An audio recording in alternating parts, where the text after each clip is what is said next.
جب تک یہ میرے الفاظ آپ تک پہنچیں گے مجھے ایک ناجائز کیس کے اندر بند کر دیا ہوگا۔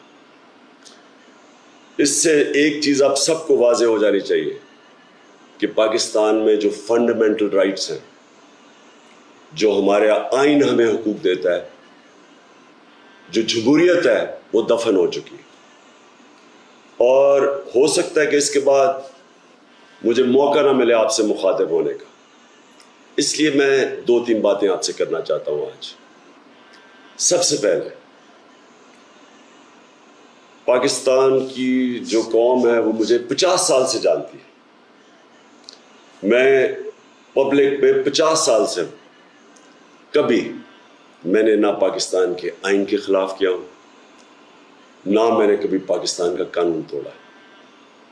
اور میری ہمیشہ، جب سے سیاست میں آیا، میری ہمیشہ کوشش ہوئی کہ میں جو بھی اپنی جدوجہد کروں وہ پرامن کروں، آئین جو مجھے حق دیتا ہے پرامن احتجاج کا، اس کے بیچ میں رہ کے کروں۔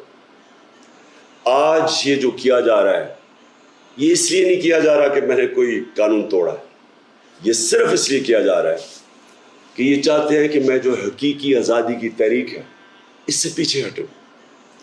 اور یہ اس لیے کیا جا رہا ہے کہ یہ کرپٹ چوروں کا ٹولہ، امپورٹڈ حکومت جو ہمارے اوپر مسلط کی گئی ہے، یہ چاہتے ہیں کہ میں اس کو قبول کروں۔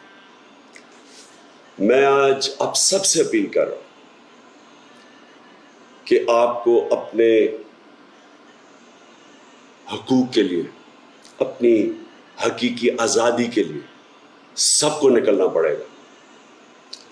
کبھی بھی کسی قوم کو پلیٹ میں آزادی نہیں پکڑائی جاتی، آزادی کے لیے جدوجہد کرنی پڑتی ہے، جہاد کرنی پڑتی ہے، محنت کرنی پڑتی ہے، اور وہی قوم پھر اس کو اللہ تحفہ دیتا ہے آزادی کا۔